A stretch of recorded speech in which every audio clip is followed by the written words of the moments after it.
exempel butikerna, IKEA-varuhusen och sånt där, att det på något sätt försvinner i onödan.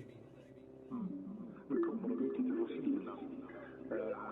Det här är ju frågan om att bygga upp en parallell kompetens, en digital kompetens, en kompetens som kan hantera den uppstarten man har tidigare. Vi har ju de här som vi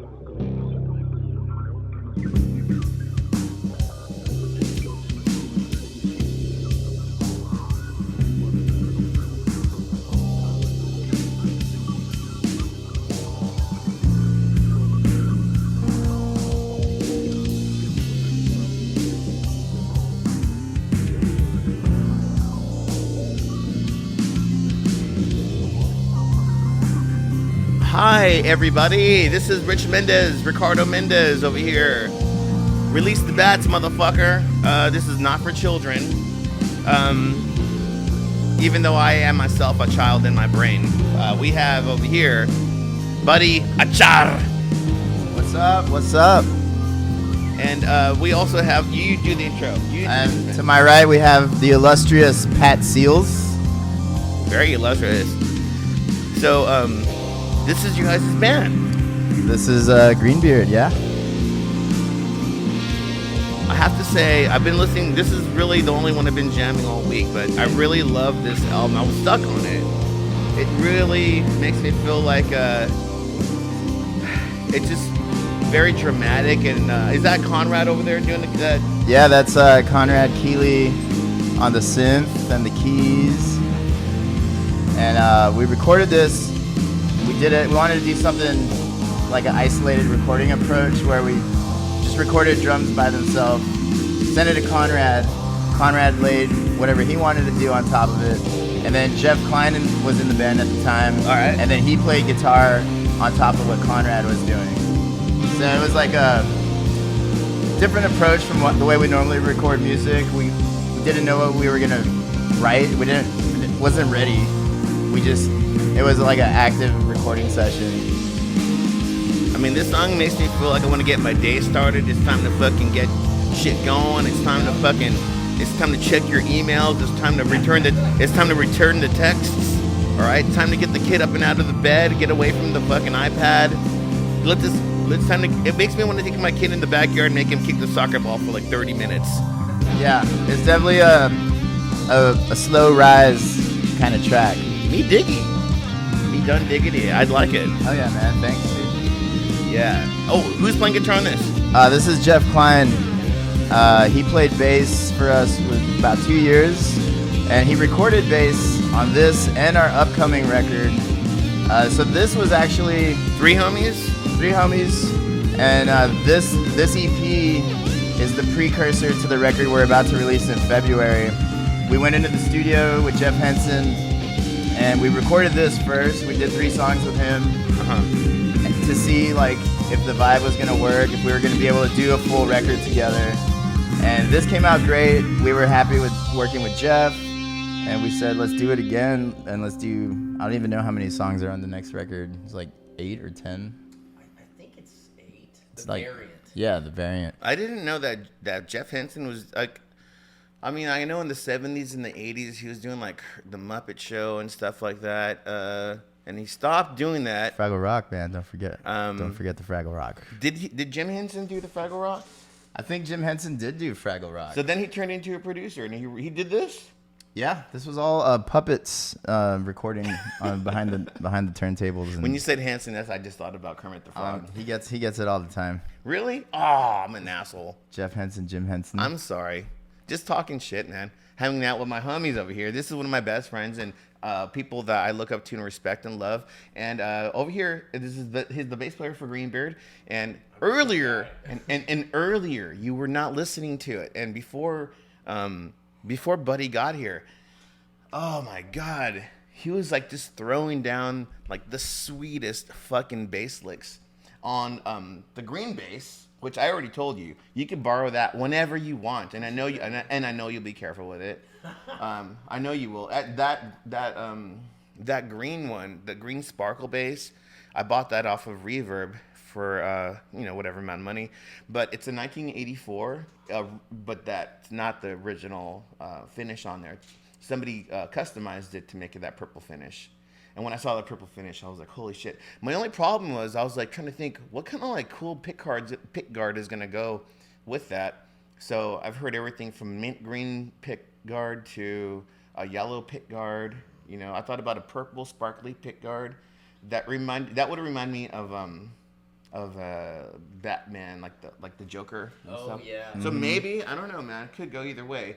The other one that you were playing is a 1971 Fender Precision bass that belonged to my dad, and he bought it in a pawn shop for $200. And when I was like 8 or 9 years old, probably like even 8, dude. I remember we bought it, and it was originally it was a Sunburst, and somebody had looked like they got like a screwdriver, like a Phillips screwdriver, and just had stabbed the shit out of it. So that's why my dad got it so cheap. And so what he ended up doing was just sanding it down. It's been various colors, but that's the ending result. Just like it was a bass rescue. Yeah. Well, he didn't want it anymore. And then in 2004, he's like, yeah, you could come take it if you want. It ain't worth nothing. I'm like, well, it's worth something to me, because that's like the first instrument I've ever picked up in my life to learn how to play anything. So hey, what about this Rickenbacker back there? That belonged to my friend Jennifer Nelly. She passed away in 2016, and on July 4th, actually, her ex-boyfriend came to her house and he shot her to death. Shot her 8 times in the back with a .45. Those are pictures of her. She was in a band. She was a good friend of mine. So her parents reached out to me and said, hey, you and Jennifer were like brother and sister, and we can't think of anybody else that would want this, or she would want to have this. So they went ahead and sold it to me, and the money went to paying towards funeral and shit like that. So of course. Yeah. So yeah, it's a very special bass to me. Even though I'm not really can't get a good sound out of it. Really? It's a Rick. They're persnickety. Yeah. Some people, it's the perfect fit. No offense, Nelly, if you're listening to me, wherever dimension you're in, I love you, and I love the bass, and I'm glad I have it. But I don't know. I prefer honestly the sound of a Fender Precision more, even so, over the sound of a jazz bass. Yeah, I'll go with a P bass over a jazz bass any day. Yeah, man. Mm-hmm. So what y'all been up to? You guys recording? What's going on? We just got back from Oklahoma.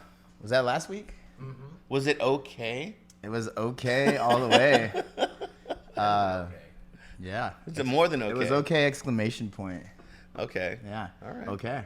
O'Cray. Yeah, we did in the South. Tulsa. We played with Scott Byram. Do you know that guy? No, I don't. He's like a one-man slide guitar, raspy voice, ass kicker. Slide guitar? Kick drum. Yeah, kick drum, hit in a suitcase. Really good. He's from around here. I think he's from Lockhart. Yeah. But I know the name. I don't know. We booked this show, and they're like, yeah, you can play, but Scott Byram already has that day book, so you're going to play like the after party, and he's going to be done at midnight. So he had all his people there. We kept the party going. Then we went to Tulsa. No, that was in Tulsa. Then we went to Oklahoma City, played at the Blue Note, which we love, and then finished off at Lola's in Fort Worth. That's really cool, man. Yeah. I'm sort of feeling like I'm sort of done like traveling or playing any shows, or ever since like my son was born, I just don't have it in me to. I think the last thing I did was like Trail of Dead in 2016. We did that thing with Failure, and on the West Coast, and that was pretty fun. But still, though, it's just like you're in your knee. You're basically living on your knees in beer and spit on stage sometimes, and unplugging and plugging stuff back in and figuring it out. I think that like Conrad and Jason somehow have been cursed with like, you could buy a new pedal, put it down, get it in there, get the signal, here you go, dude, and then like halfway in the first song that pedal just dies. Like that's happened a few times. And I think it's like the electromagnetic thing that current in their blood, in their body, that's like sort of like tweak shit out, but sometimes shit works really well. Dude, I was actually at that show in San Diego in the Music Box when you played with Failure. And this was like, I might have told you this story, Pat. This is one of my favorite Trail of Dead memories. I go to the show, and it's completely packed. It's Trail of Dead, and Failure's playing after them. And they're playing Caterwaul. Jason is like in the crowd on the floor. People are like piling on top of him. Autry's standing on something on the edge of a wall, bending backwards, like out in the crowd. Conrad's like got a broken guitar strings, and Rich is tech side. You're working on something, and Jamie's playing drums, and he breaks his stick. Did he throw it at me? Yeah, so he like the stick breaks in half, and he's playing, and he starts playing with one hand, you know, like, and he's like, Rich, and you're like turning around trying to fix like 3 guitars at the same time. So he throws the broken drumstick at you, and he's just playing with one stick, and you catch it and you put it away, and you grab another stick and you throw it back at him. And he caught it and just kept on playing, and he didn't miss a beat. So all this chaos is happening. This is all in like a 15-second span. And then they finish the set, and then Failure comes on, and they have a bunch of Kempers, and they're all wearing suits. Troy Van Leeuwen was in the band at the time. Yeah. Wow. And it was like jumping out of a hot tub into an ice cold pool, because it was just so like raucous and explosive and loud and chaotic.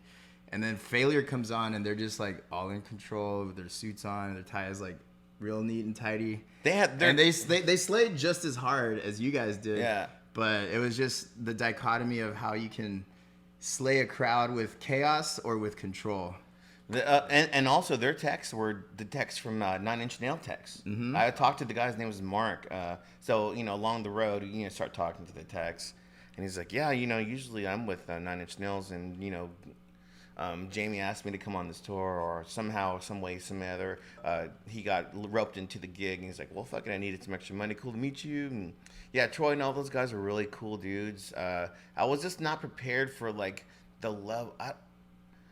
I can't really, oh man, I'm so used to like playing guitar and feeling my guitar behind me. Yeah. You know, feeling like the noise, the feedback and the feel. But these guys were all like in-ear monitors, playing these songs with no amps. They're just running it straight through the house.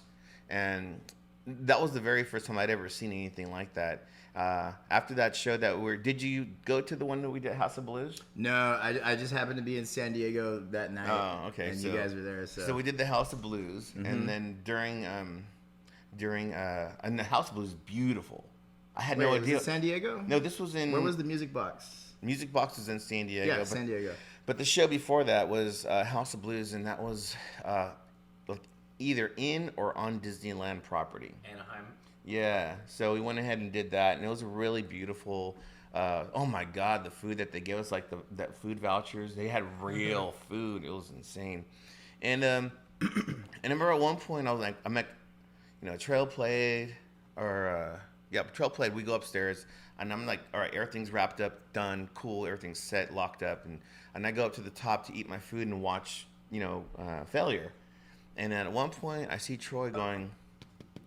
Like when he's playing, he's like, and he's looking over it, and Mark's like, I can see Mark going, ha ha ha, and then he's like fixing whatever problem. And then so after the show, I talked to Troy, and I'm like, hey man, I want to bug you real quick. Well, what happened? I mean, everything sounded great. And he goes, oh, I lost my monitor. I'm like, you lost your monitor? He's like, yeah, I couldn't hear anything.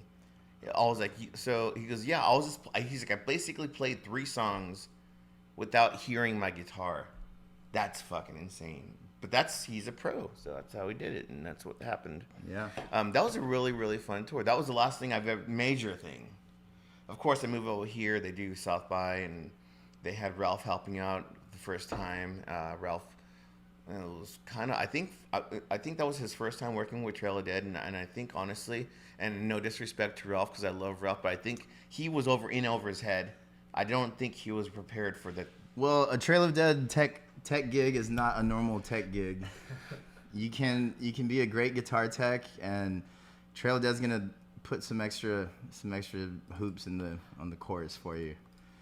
Well, you know, they got 3 guitar players and multiply differently tuned guitars. They got like 6 guitars in different tunings. Every song has a different tuning, and there's 3 guys you gotta switch out. And yeah, there's a lot of gear, but that makes it fun. That makes it interesting.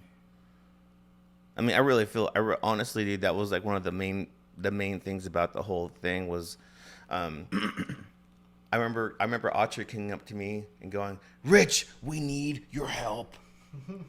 And I was like, "Dude, I'm not working, man." He goes, "Yeah, but you're here now." Do you feel like a doctor on a crashing airplane? Bro, I'm not gonna let. First of all, I'm not gonna let my boys go down like that. And if Ralph needed help, and I sure the fuck was like that. You know, the first gig, I was really lost, but I made it happen. But it could be, if you're not used to like tuning down to AA, or they have a tuning that's like G, G, D, G, A, D, E, or some weird shit. If you're not used to like knowing to tune up or to tune down, yeah, it could really throw you off, man. It could really throw you off. I saw you guys play at the hot spot recently with Trella did. Mm-hmm. That shit was fucking great. Yep. I loved it. You guys sounded fucking.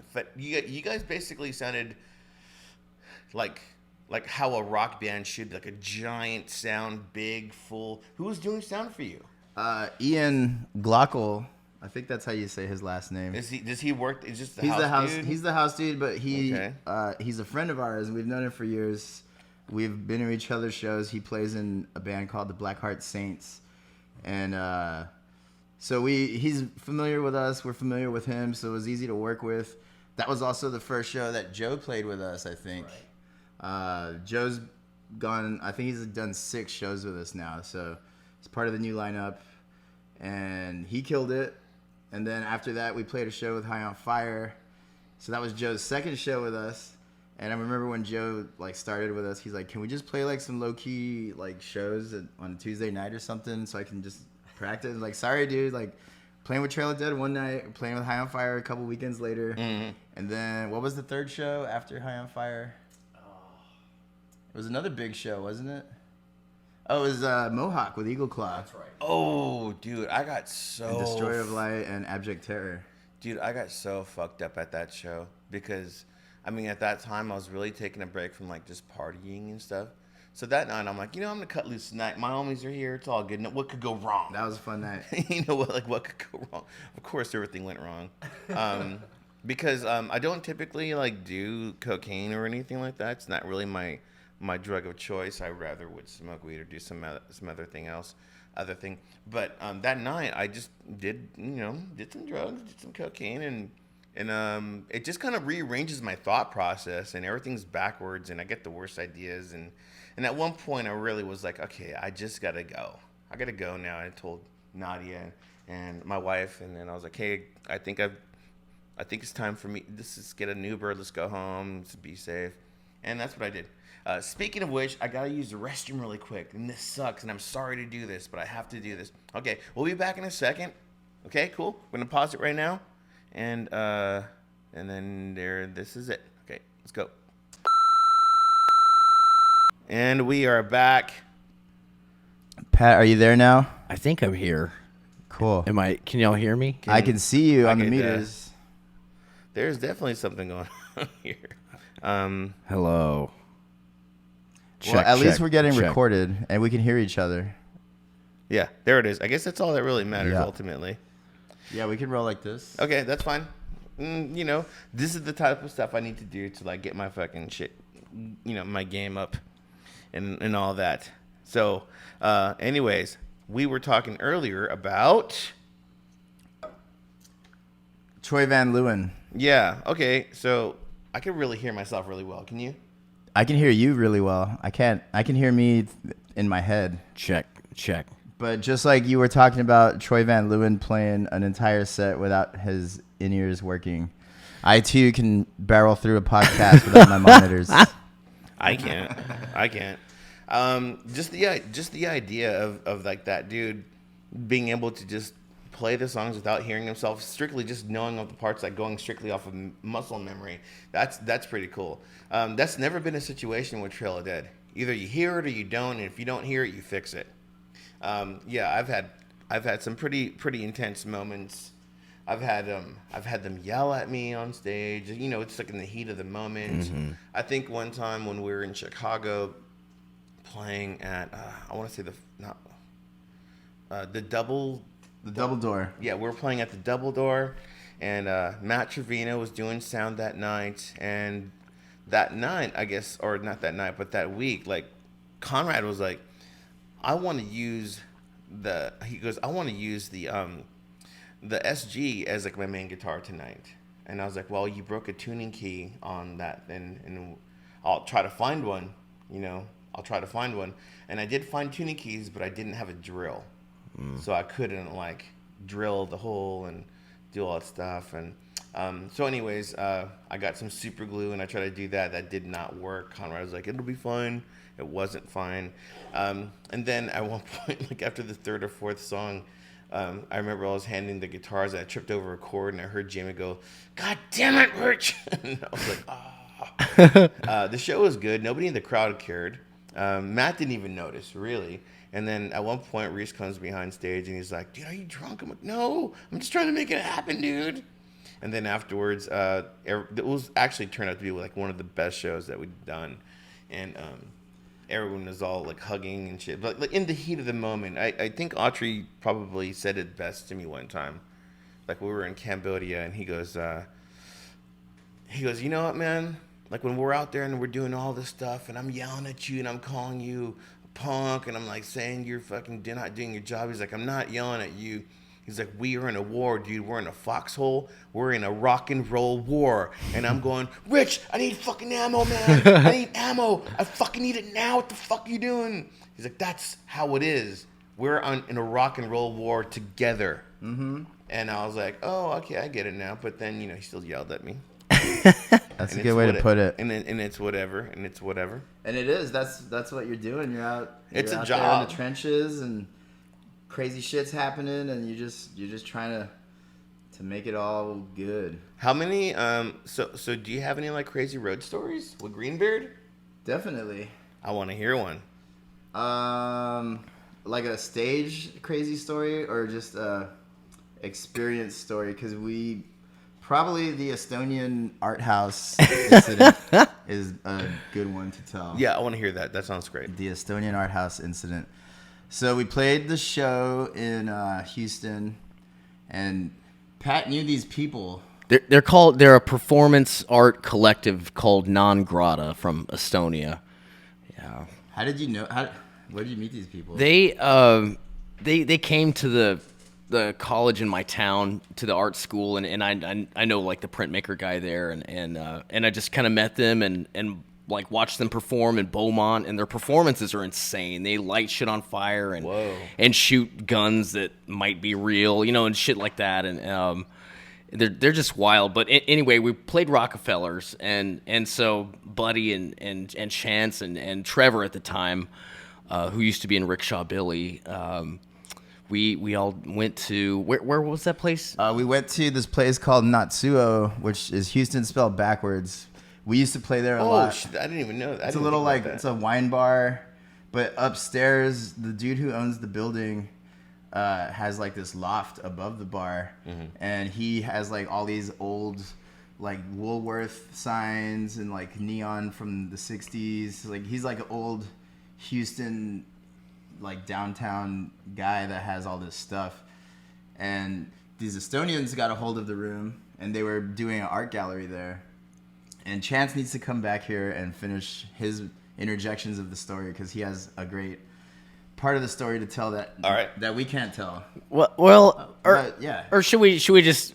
He should definitely add his. He says it the best, but Pat can relay the story. The long and the short of it, Chance got threatened by one of the Estonians, and there was a lot of, you know. Somebody fucking threatened your homie, dude? There, in a way, there's a lot a lot of cococaine going around. I don't think it was a threat. Or maybe challenged. He got accosted. He was challenged. Accosted. He was challenged. He was spiritually challenged. Spiritually challenged. one of the Estonians, they do this thing where they put this gel like in the movies on themselves that protects their skin so they can light themselves on fire. That's fucking. And That this is fucking dangerous as fuck, dude. and this guy had been yelling earlier. He was yelling at this DJ. He was like, "Play the sounds, play them now," you know. And he goes up to Chance and says, "Are you going to be around tomorrow? I would love to light you on fire." No, he he said, "Have you ever been set on fire?" And Chance is like, "Spiritually?" He's like, "No, literally set on fire." And then he got into it with Chance about trying to get Chance to come back the next day for the art show so that they could light Chance on fire, because they thought Chance would be a beautiful specimen to turn on fire. That sounds like a veiled, very reckless threat, or was he? There was zero malice. The dude was literally dangerous, dude. inquiring like if Chance had been set on fire before. What did Chance say? We're gonna have to bring Chance back. I don't remember what he said. Yeah, he played it off well. You know, he's like kind of laughed or something. He's gracious. But it was, in no way the vibe was not like threatening or malice at all. Like it was a real question, and Chance took it as a real question, as if anyone had asked him like, "Hey, what's your what kind of shoes are you wearing?" Like he was like he took it serious. He took it serious. He's like, "Well, what kind of fire are we talking about? You know, like what kind of like?" He was like, "Tell me the specifics. Like, I will consider this." Is this hellfire or is it like St. Elmo's fire? Gasoline fire. We're talking control fire. Is there an extinguisher? Flaming a guitar lead fire? Like, what do you need? And then there was this guy there that was just DJing, and whenever the music stopped, our conversation would stop, and our host would be like, "Play the sounds now." And he would just yell at the DJ, and the DJ would go back and like just. It wasn't even like any kind of music. It wasn't like Bauhaus or anything. It was just art sounds, man. Wow. So the Estonian art house incident. That was. Was that in Europe? No, this was in Houston. That's right. You said it, Houston. That was probably. Why were you saying why did you throw in the German? They're from Estonia. These people. It sounds very like the people from Big Lebowski, like Exactly. Maud Lebowski's friend, you know, Bernard and Autobahn. Mm-hmm. Oh, I love that band, dude. Almost identical to that scene. Yes, it's very identical to Maud Lebowski's. Is she a Lebowski? Yeah, she was Lebowski. Yeah. So Maud's world, we've been there. Were they nihilists? They were very much nihilists. Well, fuck me. Fucking lighting themselves on fire, man. Or what one of them was. Yeah. Say what you want about the Nazis, man, but nihilists, fuck me. I love the Big Lebowski. I watched the Big Lebowski on repeat for many months at a time. That was the only one I have. I think I have a pretty. I don't know if I have crazy Toy Story like that. That seems pretty up there, man. It was, and this was like in Houston. Like we were not anywhere. We weren't expecting any of this. You know, like we're in our home state. You know, we've been to Houston many times. Like weird stuff doesn't really happen in your home state. I mean, it does, but not. I just can't not imagine. Like this. I just can't imagine like someone just walking up to you and asking you, "Can we set you on fire?" No, and they said it in a very endearing way. They're like, "Have you ever been set on fire?" Oh yeah, like they know what they're talking. Like it about. wasn't like Doing. a thug like threatening you. Like, yeah, you ever been set on fire? You gonna pay this bill or what? Yeah. No. I mean, still, those fires crazy. That reminds me when I was a kid. I used to I was I don't know. I was 15, 16 years old, and I was hanging out with all these older. And when I say older, I mean they were already 20, 21, like Hachar dudes. Like they turned me on to Exodus, Metallica. You know, all the fucking old school thrash metal bands, Testament, Priest, and I was just a little kid trying to be cool. I want to say I was even younger than that, about 12 years old, and some reason somehow this one dude just showed up in our circle of friends, and his name was Jack, and he insisted that we call him Grim Jack. And then later on, it turns out he had been in jail for I don't know how long, but he wore a leather jacket, so automatically you're cool. And he had like a Slayer shirt, so like, all right, cool. As time went on, we all started realizing Jack's kind of crazy. I mean, I thought it, but everyone else wouldn't. As soon as Jack would leave, like, Jack's kind of stupid and crazy. And one day he had a Zippo lighter, and he was like, "Yeah, I mean, we're talking. He's like just filling a Zippo up. You know, he pulled the top off. He's like in the sponge in there, and he's like filling it up like this, like Zippo fluid, lighter fluid. And he had some on his hands, and so when he lit it, his hand, like the tips of his fingers, like were on fire. He goes, "Oh, look at that." Oh no! He's like, "Check that out." And then we're like, "Oh shit!" He goes, "Dude, it doesn't hurt, man. It's just only for the Zippo." I'm like, "No. I think that's you just got a little bit." He goes, "No." And then he did it again, lit his fingers on fire, and he's just like, "Yeah, doesn't even hurt. Doesn't even hurt. No big deal." And then later on, about 3 other homies showed up, and Jack goes, Grimjack is like. He's like, "Hey guys, check this out," and he got the lighter fluid, and he fucking poured it all over his hand. So he went Hambo in this time. And then he lit his hand on fire. He goes, "Check it out, guys!" Ah, dude! And he started. His hand was on fire. He could smell it burning. And he put his hand on the ground and he started stomping on his own hand. And then finally, when the hand stopped like being on fire, he pulled it up and like all the skin was like peeled back on the top of his hand. And and the dudes that had shown up, because they just couldn't stop laughing. They were laughing about it for days, really, afterwards. But at that time, they were laughing for about a good 20, 30 minutes because they had just, "What's up, everybody?" And Jack's like, "Check this out," with himself on fire in the basement of a house made out of wood, like an idiot.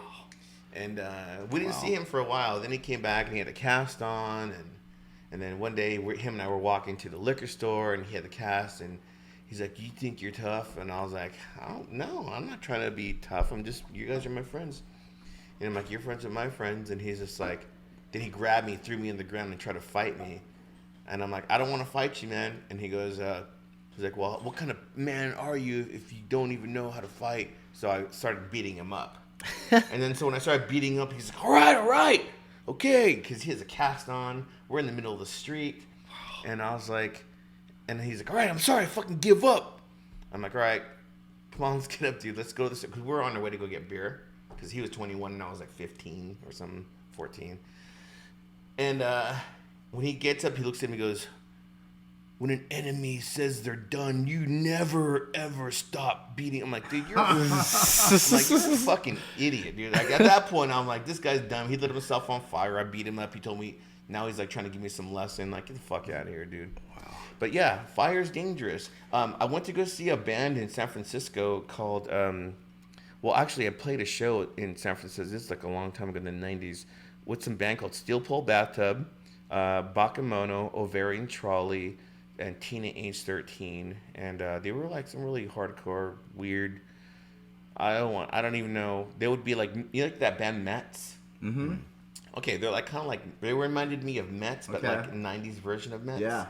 And giant show. After the show, they had all these fire dancers out there, but nobody got hurt, but they were straight up professional. Like, I'd never seen anything like that in my life. And they had a big bonfire, dude. And they were jumping through it with like these things, like these ropes or poise. Chains. They're called poise, yeah. Yeah, and they were swinging them, doing all this like acrobatic shit, backflips. Mm-hmm. Man, it was fucking crazy. It was like being at a circus. It was insane. Police never showed up. Nobody got hurt. It was all cool. Yeah, San Francisco is a really cool time for me in the 90s. But, yeah, I don't know, man. I never really have any crazy tour stories. I think in New York one time I played with a bunch of hardcore straight edge bands, and it was like one of those karate mosh pits where everyone's like just doing backflips and trying to kick each other and stuff. I've never experienced a karate mosh pit. It was, well, we were on tour with this hardcore band. And my band at that time in the 90s were like some pop punk band. Mm-hmm. And we were just happened to be playing these shows, whatever. Like, they booked the tour, so we ended up like playing on all these. We played with Cavity in fucking Chicago at the Fireside Bowl. Anyways, in New York, I remember I'm like, we're gonna get our asses kicked over here at this show because we're not straight edge. Oh, and wow. we're drinking in our van, and these guys are like about it. You know, they showed up with like their, you know, basketball jerseys and tattoos all over. And then, so at the end, and they put us at the end of the bill, of course. You know, all the hardcore bands got their shit out. And then we were sitting there going, all right, we're going to do our pop punks. And we apologized. We're like, hey guys, sorry about this. We're just a pop punk band. We're on tour with Ringworm right now. So just want to say, sorry, this is going to take 20 minutes and it'll be over. And so we started playing all this pop punk music, right? And all these hardcore kids just came up to the front of the stage and were like all pogo dancing and just dancing. The guys that had just seen doing karate mosh backflips pit. and just fucking going nuts. Uh-huh. Like, and then afterwards they invited us to stay with them. And so we stayed with them. We stayed with them in Staten Island for 2 days. No, we were there for 2 days. And where we parked at, I remember I'm like, oh, all right, it's my turn to sleep in the van with all the gear. You guys go and sleep in the house.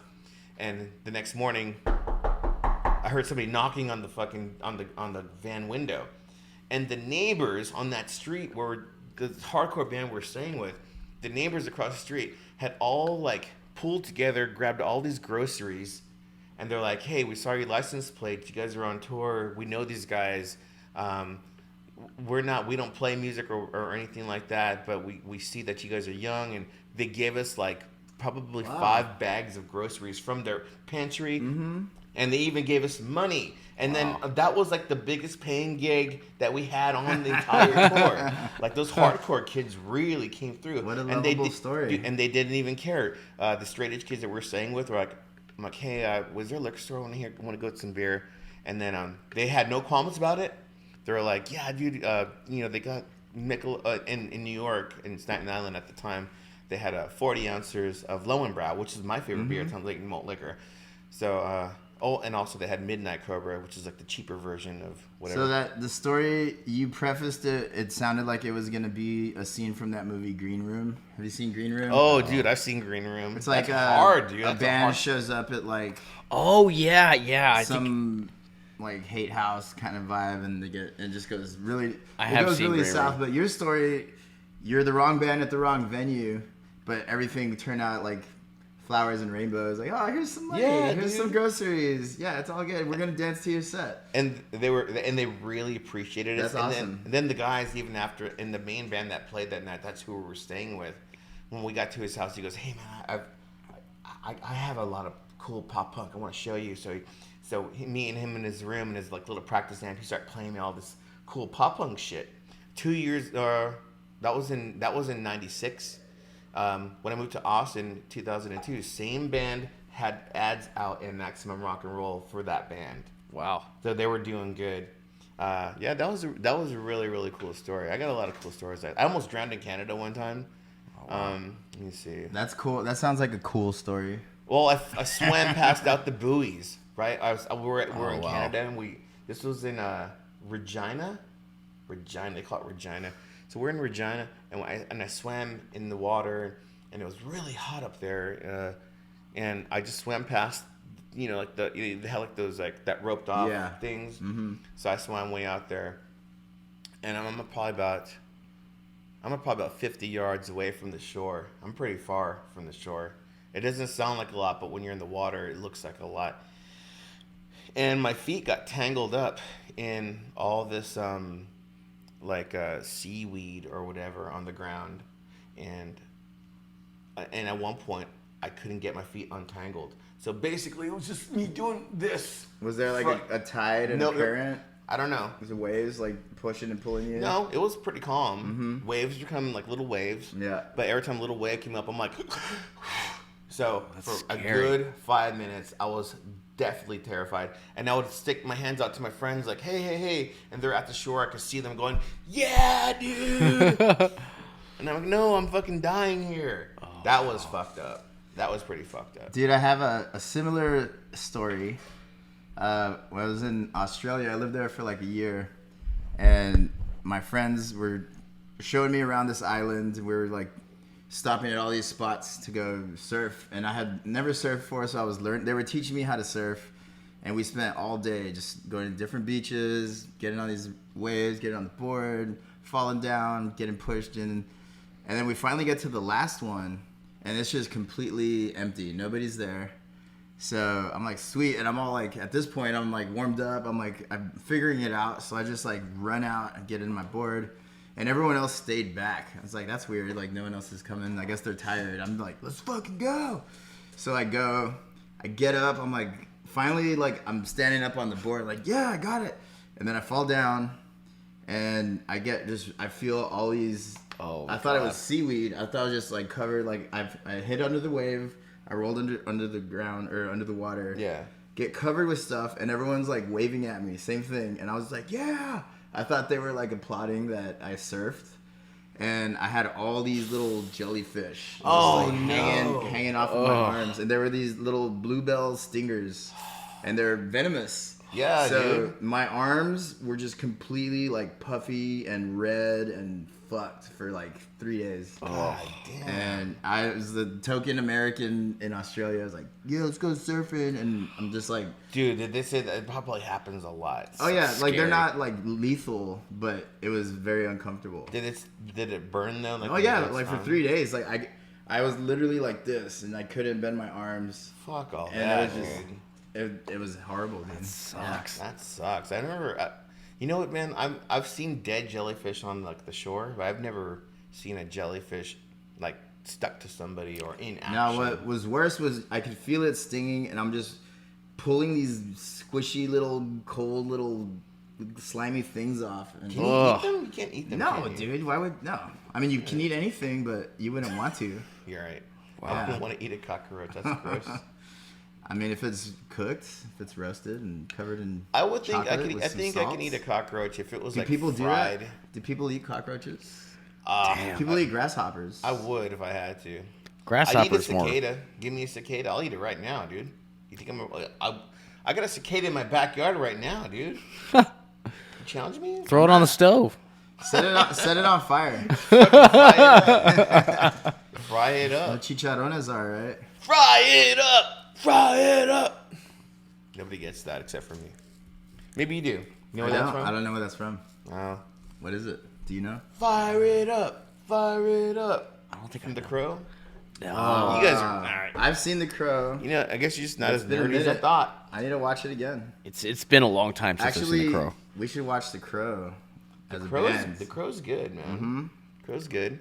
Yeah, and dude really died in that movie, man. That really sucks. In that scene dark. where he's on the table and everyone's Yeah. shooting, one Yeah. of the guns was loaded. Is Yeah. that the story? That can't be true, man. Well, what they're saying was because for the guns for those movies, they all use blanks, but apparently, but I guess like there had been a bullet. The story is like a bullet was stuck in the barrel of one of these. A real bullet or a blank bullet. Right. So when the blank shot, it was enough to get the bullet out, and it went and it just shot dude, and he just fucking died right there. Imagine that. Imagine that shock, dude. You know what? People like leave the house every day not even wondering or thinking like, dude, this could be my last time in this car. I think that all the time. It's like Lil Wayne said, nobody's promised tomorrow. And I'm sure he's not the only person that said that. But oftentimes, man, like when I hear about things like that, like actors doing this and then they die, or this one actor fell down, got a sprained ankle. Turns out he got what's that called? A blood clot in his leg and his ankle from this sprain he had, went into his lungs, and then he died. You know, Bob Marley died of something like that. death is always around the corner. How did Bob Marley die? He had like a melanoma on his foot or something, and it ended up killing him. Like, he just never got it. Well, that's worked out. cancer, right? I think so. Yeah, because when it's on your skin, it basically could just travel anywhere. That's pretty scary. Yeah, man. Wasn't fuck there like cancer. some conspiracy question about Bob Marley's death? I haven't heard what. The government was like trying to shut him down for opening people's minds or whatever. Yeah. I wouldn't be Yeah. surprised. That was the whole I thing. did hear that. FBI had a lot of people on that list like that. They Yeah. yeah. Fuck all that, dude. Fuck people dying, man.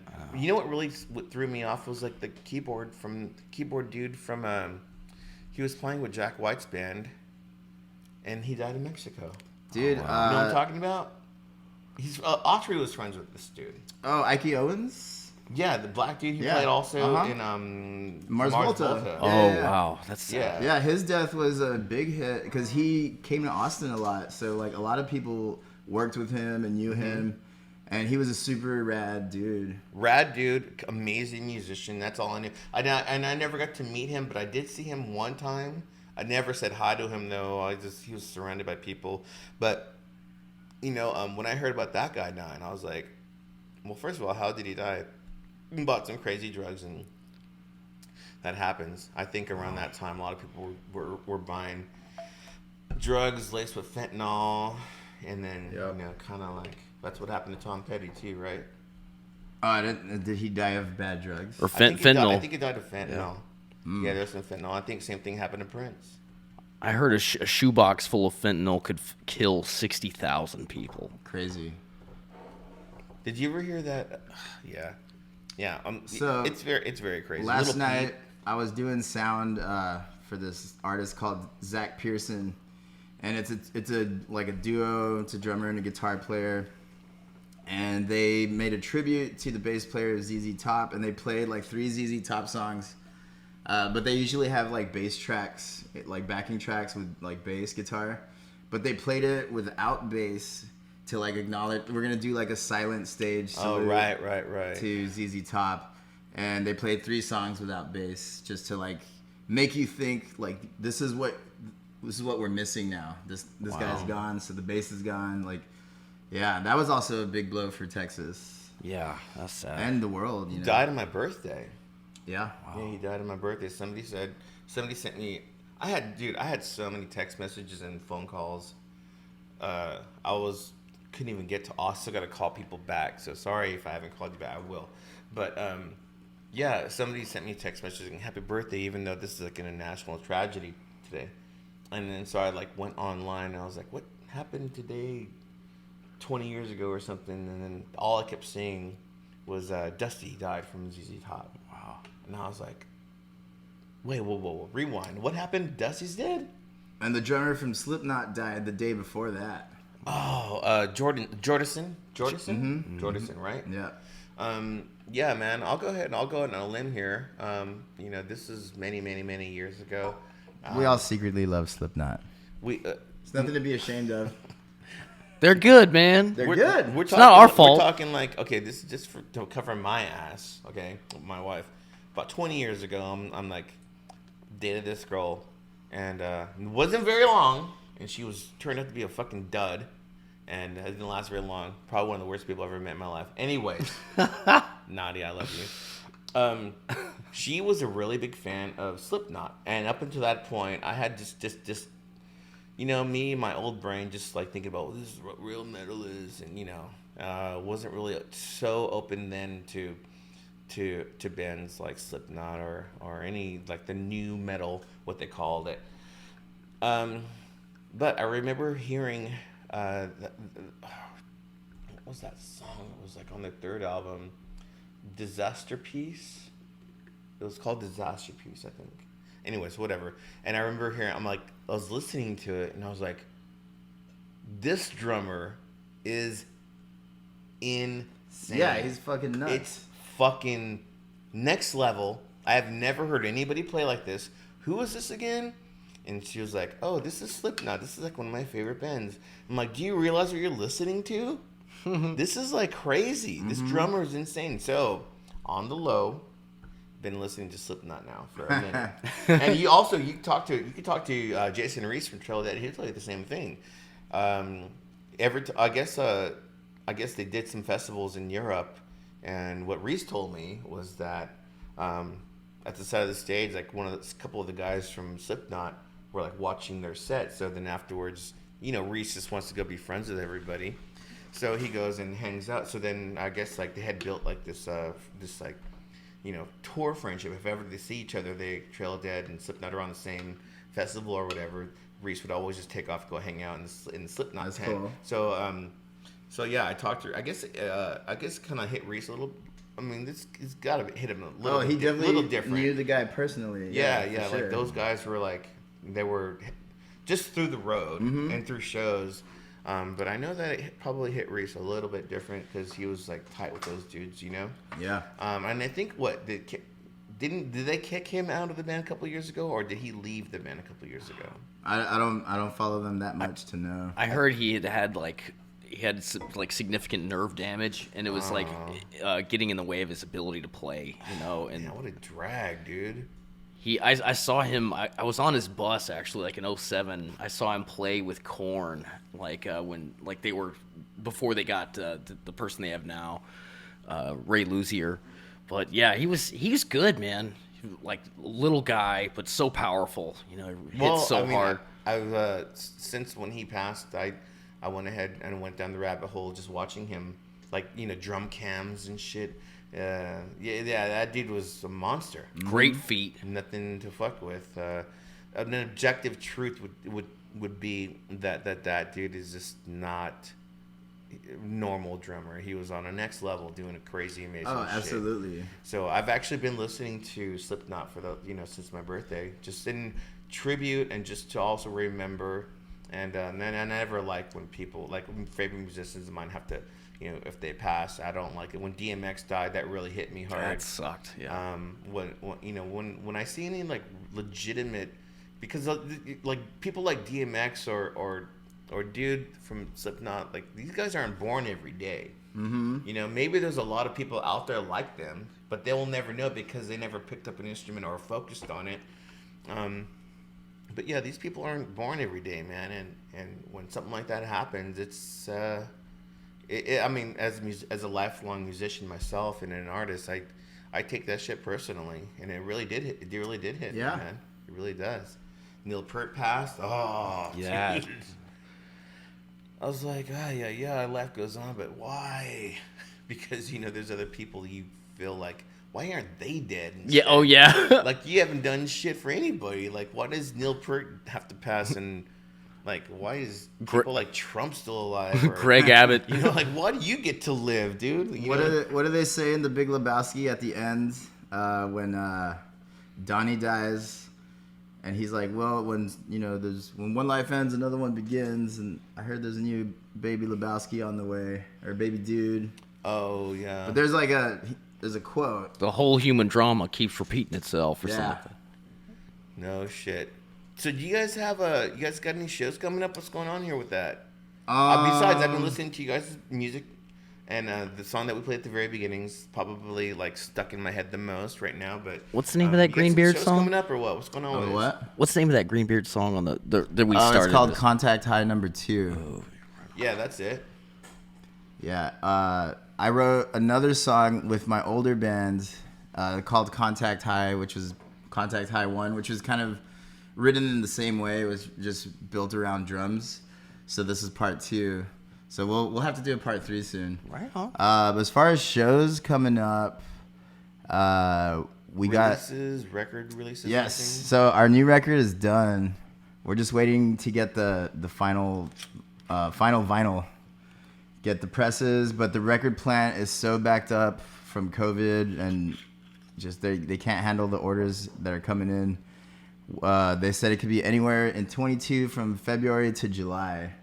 So the earliest that our record would be released would be February of 2022, which is not actually that far from now. Vinyls for the variant, right? The records will get shipped out. It won't be hot, so they won't warp or anything like that. Oh, yeah. But, so that record's coming out in February, and hopefully we'll be able to just tour regularly like we used to. We just played 3 shows. I think our next show is until November because we're going to be working other jobs. I'm working Psycho Las Vegas, and then I'm working with The Sword for a month. And then in October, we'll actually be back. But I think we have a tour that we're hoping that gets confirmed, but it'd be a pretty sick tour. It'd be some... it'd be serious business. All right, cool. Yeah, it'd be one of those kind of tours. Did you listen to what's that guy's name? Kyle Shoot? Yeah, from The Sword. He has this solo album, and I tried my hardest to get into it. It just didn't stick. I just couldn't get into it because you think The Sword and you go Metal Masters, and then I listen. But this is more pop. pop guitar. Have you listened to it? I've brushed across a couple of songs. Yeah, I mean, I tried my hardest to get into it because, you know, Gons was playing on it. Mm-hmm. Mike Gons was playing on it. So I was like, all right, I'm going to give this a chance and listen to it. And I'm not going to bullshit you, swear to God. I listened to that album about a week. And there's probably like maybe 2 or 3 standout tracks that are cool. But I don't know, man. It just didn't really stick to me. I'm interested in hearing how... I thought the Sword broke up, though. Did they not? No, they're about to tour with Primus. Oh, shit. Yeah. And that's what I'm going to be doing sound for them for about a month. Dude. And we're going to be playing with Primus, and Primus is doing Rush Tribute. They're playing Farewell to Kings record from start to finish. Wow. So that's going to be nuts. Is that same drummer that's been with Primus the whole time? Or do they have a different drummer? Is he the Pygmy Love Circus guy? Or no, that's Danny Carey. Yeah. I mean, it's probably the same bands. Or he's in Pucifer, right? Danny Carey? Or Les Claypool? Primus drummer with me. I know he had a band in the 90s He might, yeah. called Laundry. I know that he had a band called Laundry. I wonder if they're going to go, JD was the race car driver. No, they're only doing singing like that or what? They're only doing Rush songs. I know. Jimmy was Yamana. You know, like I tried my hardest to get into Primus. There's so many bands I've missed the bus on. I never got into Primus. I never got into Jane's Addiction. I never got into Melvin's. I never. Oysterhead is probably my favorite Les Claypool project. It's Les Claypool, a project, not Trey not Anastasio from Fish, and Stuart Copeland from The Police. Oh, wow. Whoa. Yeah, it's sick, dude. It's Conrad- called Oysterhead. Conrad and I were just talking about. Well, I was like, there was a breakdown of just a castaway, I am lost at sea. The Police. From the Police, but like the chord exchange in the verses and in the chorus is pretty significant. And then, you know, it's not Stuart Copeland. I was thinking of Andy Summers. Just kidding. Who? You said Stuart Copeland, right? Yeah. The drummer for The Police. I was thinking of Andy Summers. Who's Andy Summers? Drummer for guitar player for The Police. Okay. Okay. So, anyways, that's You what heard made this me band think from Houston called The Cops? Since we're talking about police. No, he's not. There's a band called The Cops, and they're awesome. It's a punk band, and they just dress up in like lowbrow police uniforms, just like fake ass badges, and they're just fucking rocking out. They're sick. I was stage manager for this band called oh my god, I want to say they were called The Criminals, but they weren't. They were called the Masked Intruders. And their whole thing was like they had ski masks on, but different colors like green, orange, red, blue. And they came on stage, and their music sounded exactly like the Ramones, you know. And they had a mascot who stood in the crowd, who was dressed up like in full cop gear, and he was just sitting there watching them. And then so like I guess like the singer would just be like, "Hey, we'll," and then, of course they're talking like all like 70s New York. I don't know if that was their real accent or whatever. It's like, hey, yeah, we want the officer over here. He's over here watching us, taking care of us, making sure we don't do no crimes. So we ain't looking for any drugs. If you happen to leave them around, you're just being really funny. And then at the last song, the cop like takes all his clothes off. He has like fucking these like it's like a stripper cop, pink underwear with boots, and he still had his belt around him. And he's like moshing in the pit, getting everybody crazy. That was at Red 7 during South by Southwest. That was a fucking great show. Also, after they played, was oh my god, what's that little tiny girl that sings for that? Then oh my god, Conrad's so good at remembering shit. I can't remember anything. Santa Gold? No, it was It's a wild guess. M83. No, little tiny girl, really pretty. Tiny. She's probably about 5 feet tall. Peaches? No, she sang. I don't know if Peaches is tiny or not. Paramore. Oh yeah. Yeah, so Paramore did the deal like right after these guys, And then so like, Was this on Rainy Street by chance? this was at Red 7. Oh, okay. Yeah, this was I at saw Red. Paramore at Luster Pearl. Yeah, this was at Red 7. Now I was kind of blown away, and I didn't. And at the time, I had no idea who Paramore was, and then because I remember like the Masked Intruders were just like, I'm like, oh, I get this. This is like Hanson Brothers, or this is like, you know, straight up like Ramones stuff. Cool. And then they had the whole thing, and then they got off stage, and then all of a sudden, like all like these really cool dudes with cool hair, you know, like going this way. Like everybody had the emo hair and stuff. They're like, hey man, so is this whole area cleaned out? I'm like, yeah, it's all cleaned out. It's all good. Like, who y'all with? He's like, oh, so and so and such and such. And then when I was like there, just like making sure, when he went backstage, like all like these little kids were coming up to me going, is so and so from Paramore here yet? And I'm like, Paramore? Huh. So it was surprise. I love Paramore those show. crazy genre collider lineups that South by puts together. It's just, they didn't even put them together. They're like, well, it's the only stage that you can play at this time right now, so you're gonna follow This is how you gotta do some it. band that has a stripper rent-a-cop mascot, and then it's gonna be Paramore. Yeah. It's great. Great bill. I mean, I really appreciated all those guys from Red 7 like handing me all those kick-ass gigs. I did so many. I did work with Currency. I worked with Lil Flip. Wow. I've worked with fucking Turquoise Jeep. Mm-hmm. I've worked with Integrity. Sick. I've done like so many shows through the gigs that were handed to me through Red many 7. a great show was seen at Red 7. So I'll like forever be in debt to those dudes and stuff like that. And those are some of the best moments in my life. Right before my son was born. And after that, like prior to that, you know, Trail and I had just did this like whole entire world tour basically. But yeah, they put me through the fire on that one. And it's really crazy because like oftentimes you'll cite times like when you've seen me work with Trail of Dead, and because when I'm working with Trail of Dead, I have tunnel vision, right? I have I'm only looking towards what do I have to do? Is anything going wrong? What needs to be done now? Like I'm straight up like in the moment. I'm really just like focused and just trying to do You my gotta best. be, man. Yeah, you have There's to just be. so much shit going It's on. not a regular gig. Yeah. It's not a regular gig.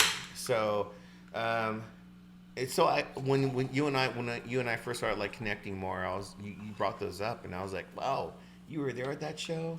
Oh, you saw this happen. Oh man. So, yeah, they tried to get me to play Caterwaul at Music Box, dude. I'm not gonna play that because I hadn't practiced it, and they didn't tell me to. If you told me to, then I would have been able to play it, and it would have been. And I remember like Amy Echo was like, Dude, Rich, don't you know this song, Rich? You Come could on." handle Caterwaul. Dude, you know what, man? I just hadn't. That's totally in your wheelhouse. I know. What is Caterwaul? What is that? The is tuning. that- yeah, I think it's. I have it right here. What is it? Sad Gad. I have all the tunings for every Trail song ever made. Not ever made. I think they do most of their stuff now in standard. This And new even set, like using capos and this shit. new What set the that they've fuck? been working on is mostly standard tuning, man. We're gonna do the sign in next. Sure. I really need to update my. Have you played that Google video game? No. Have you clicked on that? Mm-mm. It's like Google 8-bit Olympics. So you just play all these little Olympic games. Ooh. Oh, so you could like sort of like participate in the Olympics or whatever? Mm-hmm. Everyone gets to be a star. Don't you know that you are a shooting star? Don't you know? All right, so Have you guys been watching the Olympics? Like randomly? I can't get interested in it. I don't know what's wrong with me. I was watching like I don't like sweating. it's like a BMX dirt bike Olympic. I didn't know that dirt bikes are now an Olympic sport. I didn't know that either. There was just like, like little BMX bikes just rolling little hills on a track. It was cool. Right on. Yeah, these are What do A you, lot. I didn't see. This is when I was like, all right. So if you're an E and it's D, you gotta go down. GBE. Where was it? Right there. Caterwall. Yeah. Come back drunk, go back. Is that how you remember Yeah. the tunings? It was like, come back drunk, go back. I think it's wrong. I think this is wrong. I think that's supposed to be D. go back everywhere. Or is that? Oh no. How near? How far was that? Come back drunk, go. Oh wait. Condoms. I had like words. I had like words for. I had like. That's how I had to remember it. Come back drunk, go back drunk. Come back. Condoms, Or asphalt, go get drunk, deltoid, come back drunk or something. foxtrot. Yeah, so Caterwall, C, G, D, G, B, E, and then how near, how far. C, G, yeah. I had a stoner. That's actually one of my favorite tunings right there for stoner. Dude, this glass or this Yeti cup is just We use it for that. exploding. Perfect. It's leaky. Perfect teen hood. Is it? It's all right. Nothing gold can stay. It can't hold the Monopolova. Yeah. Man. Remember we were hanging out at my place and you suggested that Chance plays his guitar in AADGBE, or is that what you were? Oh yeah. Yeah. Actually, we could do it right now. It's not going to come through the thing, but we could just do it like this. All right. So whatever's going to be picked up is going to be picked up through these mics. So I think it's going to. Oh, you already have it tuned? Can you conveniently tuned in this No. tuning? Oh, I'm not plugged into here. This is this. Oh, unplug it from the bass.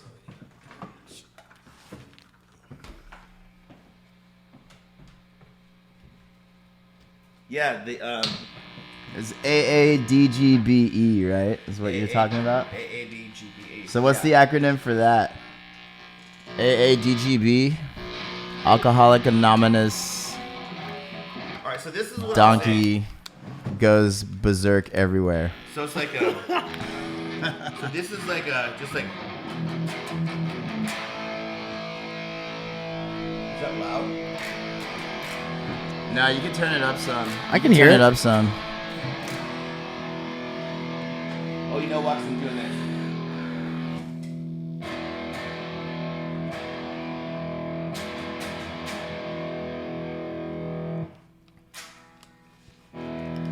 How does this thing even leak? It's a Yeti, for Christ's sake. There you go. That's loud as fuck. All right, so my idea was to just take the E down to A.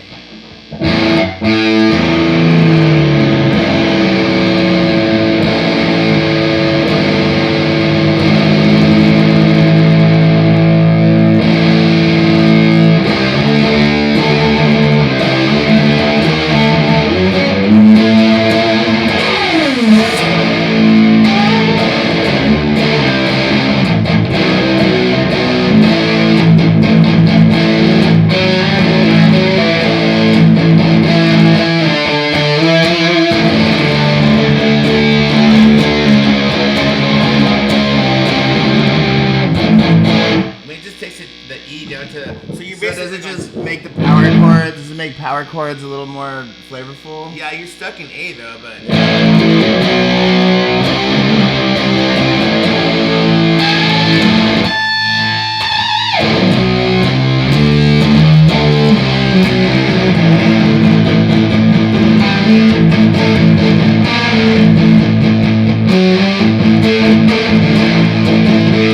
That could be a Greenbeard riff, man. Is it? That could be a Greenbeard riff.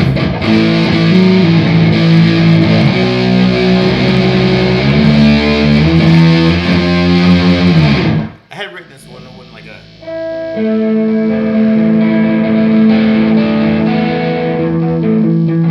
So I was one like a.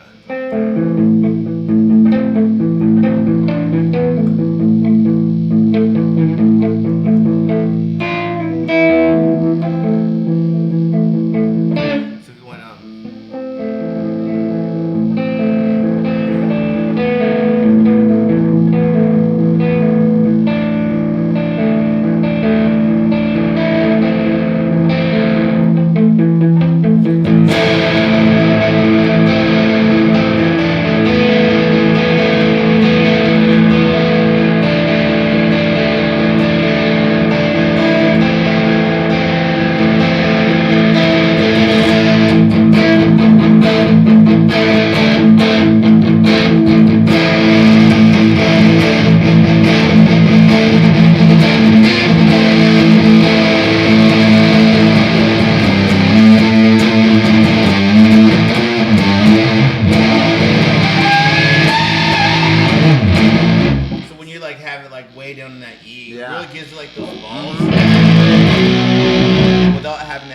baritone.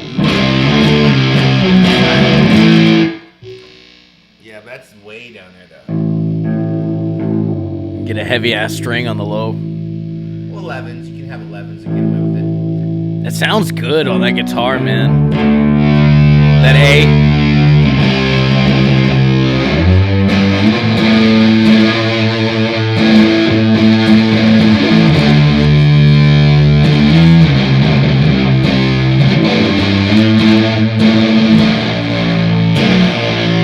I mean, like you want like Yeah. that wow, that floppy.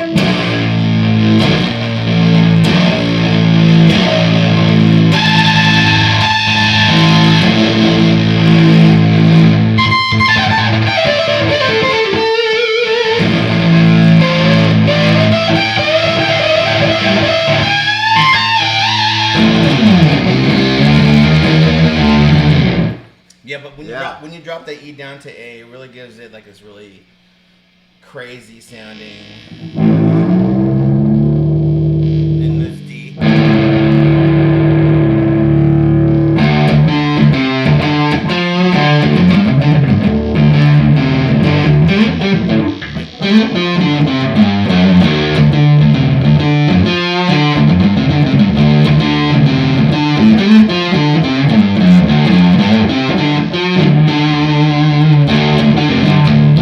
But then it kind of sounds like a.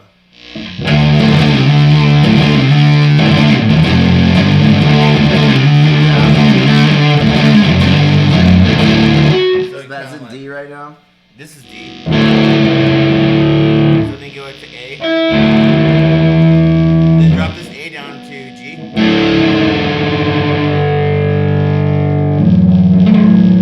Then you get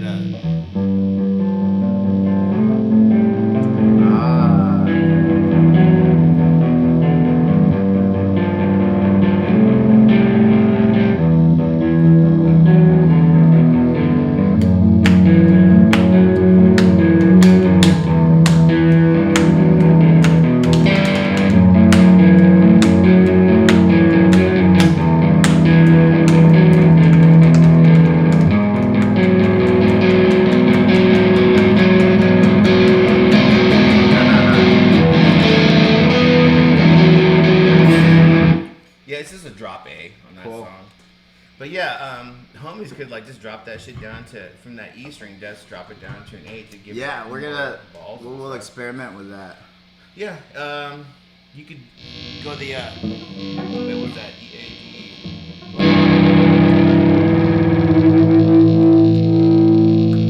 E. I'll be right back. You can smoke in here if you want. For real? Yeah.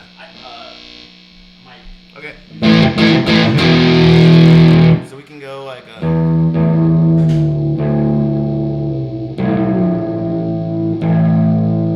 you want to get gnarly, you go.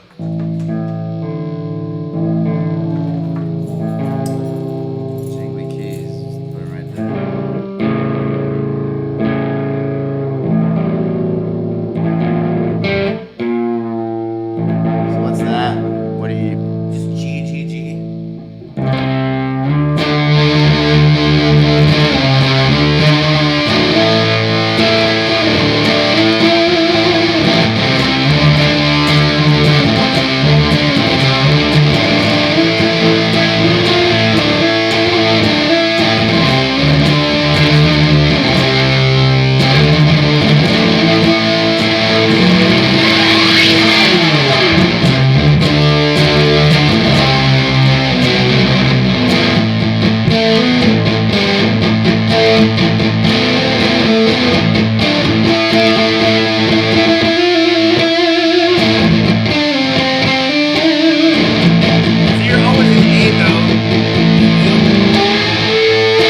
stuck in an A. I mean, unless you could like be creative with it and do something else cool with it. Well, what's bad about being stuck in A? You just Nothing. you just don't have anywhere to go. I mean, if you're gonna want to have that, if you want to have that to come back to.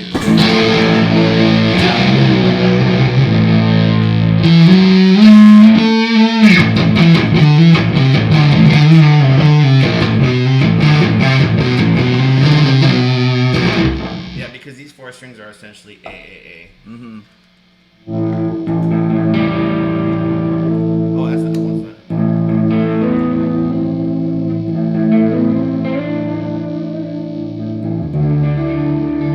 Well, that sounds cool. That does sound cool. Did you want to Oh no, I can't smoke it. I'll forget where I'm at. Dude, if I smoke weed, I'm gonna end up at 7-Eleven like pouring cheese into a bag of Fritos. Dude, Is that so bad? What am I doing here? Cheese in a slushie, man. Dude. The hack is you go to the slushie, you get your blue slush. Then you go to the hot dog station and you put the cheese in there. Cochino, dude, that's Real- gross. You gotta be real stoned for that. Yeah, I'm sure there's a happy ending in there somewhere. Anyways, oh man, we're running up on an hour and a half now. I'm pretty faded. I feel good though. I feel great. I feel sweaty. If we're coming to the end, we should talk about Bandcamp Friday. Yep. How do we find you? How do you give email address, whatever? Just type in Greenbeard Bandcamp. We'll come up. August 6th is the return of Bandcamp Fridays, and this was this thing that Bandcamp was doing through the pandemic. So Bandcamp was waiving all of their percentage cuts that they take from putting your music on their website. Prime time. And they're just giving it all back to the artists to help artists get through the pandemic. So they took a break from that, but they're bringing it back because it was so popular and fun and cool. So because it's coming back, we unearthed some of our demo tracks from when we recorded our last record, Loaded Road Bull, in 2017. And there was this one song on there that ended up becoming like 4 different songs. So we scrapped that song. Yeah. But we took that song's energy and turned it into 4 different songs that went on the record. But we had that one song recorded, and our friend Miles mixed it recently. He's like, dude, remember that song we recorded like 5 years ago? Like, it's fucking badass, man. And he showed it to us, and he mixed it, and we're like, yeah, dude, this is sick. So we made a little video for it, and cool. we're gonna release it on a week from today when this podcast will be released, because we're doing this like time warping stuff. Cool. Yeah, this is a Friday, but it'll be released next Friday. But yeah, Bandcamp, Greenbeard, new music coming out. It'll be tight. Yeah. Before we go, real quick, when did you start playing? We should have fucking did this. You know how much I suck at this shit? I try my hardest, and I do my best. I'm just a dude. I play guitar, and I'm just trying to do good at this. And I got friends. So let's go. When did you start playing drums? Like in 4th grade, I was playing snare marching drum. And then I got my first drum kit when I was about 16. I had my first job, like real job, where I was making like money. Yeah. I was lifeguarding. So I got my first paycheck, and the first thing I did with it was I bought a drum set. And then we just started playing Nirvana covers and Pearl Jam covers and Creed. We covered a lot of Creed because it was cool back in the day. I guess it wasn't cool back in the day, but the drums were good. I liked Creed. But I remember doing Creed, Nirvana, Pearl Jam, Better Than Ezra, just weird shit. I get drum lost. Voodoo Glow Skulls. Voodoo Glow Skulls? Yeah, man. Oh my god. I was all over. How did you know about Voodoo Glow Skulls? Laredo is hard to find any cool music, and somebody's dad showed us the Voodoo Glow Skulls. So yeah, like that's how long I've been playing drums. Did you ever hear like the threatening, the threatening Voodoo Glow Skulls voicemail that they left for that band Hickey in California? No. I'll add it onto here and then Cool. we'll listen to it afterwards. You, my man, you're an excellent bass player. You're playing I bass appreciate earlier that, before man. we started playing.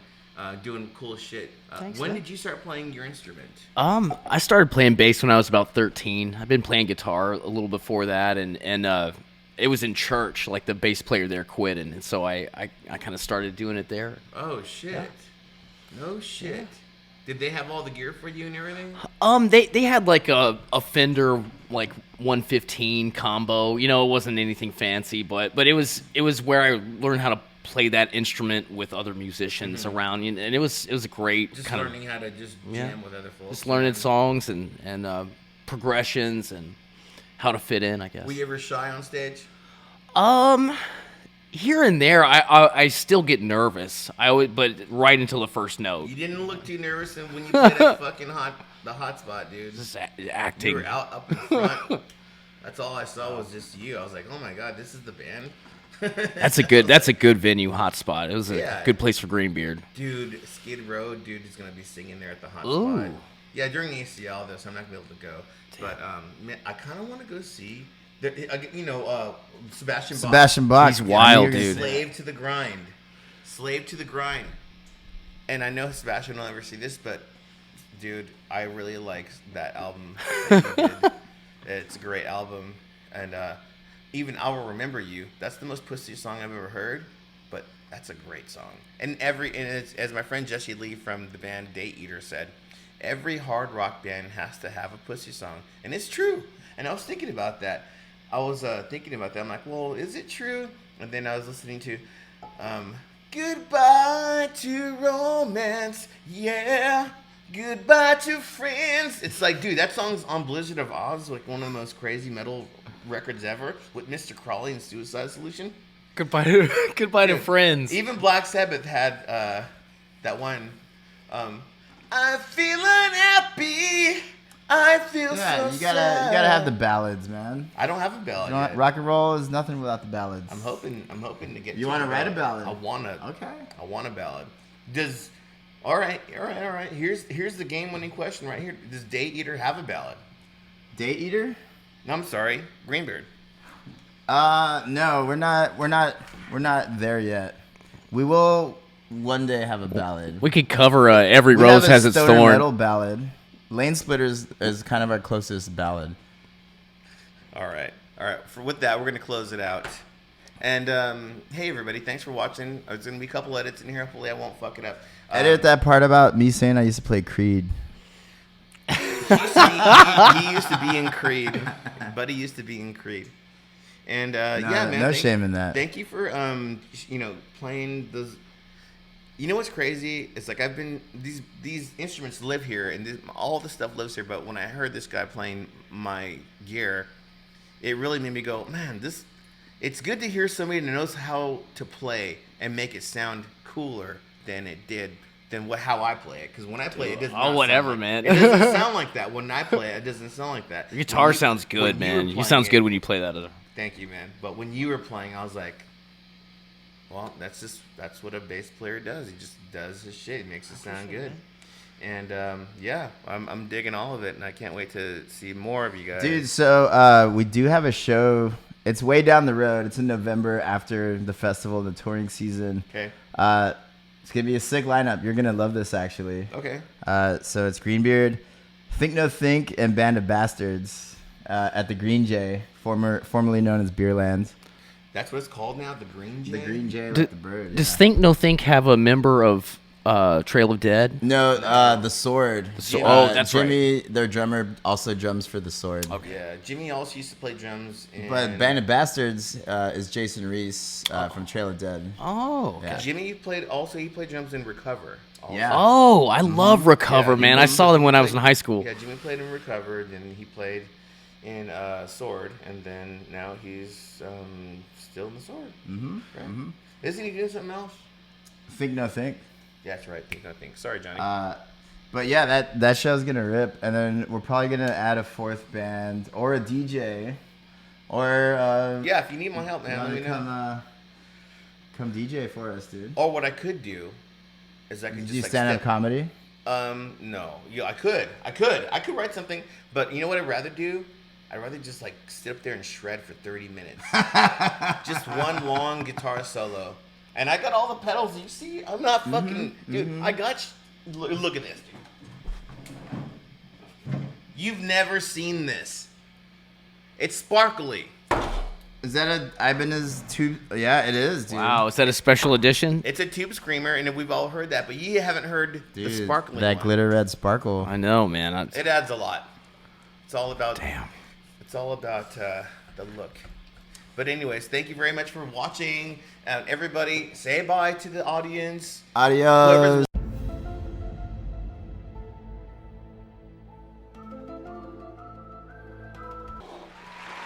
Excellent. Well, you weren't recording this whole time, dude? No, I was. I just accidentally hit it. So be sure to share this with your friends. And maybe I shouldn't drink so much during the podcast. I had a lot of fun. It's just you guys LaCroix, were smoking man. weed. It's just LaCroix. No, I drank a lot of this. Oh, that ain't LaCroix. Oh. It's Grandpappy's I'm gonna LaCroix. fix it. All right. Anyways, I Fix love you it in guys. post. Thank you very much for watching. Be sure to subscribe, like, and share the video. Go check out Greenbeard's new shit. And don't forget to miss any of the shows. And the Bandcamp thing that's happening tonight, go do that. That's right. All right, y'all. We love you. I love you so much. Thank you for paying attention to us. And be safe and secure. Take care of yourself. Hug your wife, your children, your boyfriend, Your tube girlfriend, screamers. Your tube screamers. Hug your pedals. Yeah. Whoever plays your guitar, just make sure that they're good. Yeah. You don't want to bring no bullshit around your equipment. You're bringing that fucking like barely starting type of vibe. You don't want that around you. Okay. All right, I'll see you guys later. We're going to end out with this song. The song is called WCCQ. What does that stand for? Whiskey, caffeine, cocaine, queso. Let's go.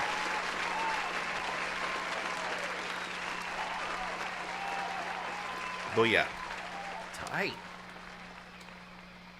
Here we go. It's gonna happen. What's picking it up? What's going on with this fucking thing?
Get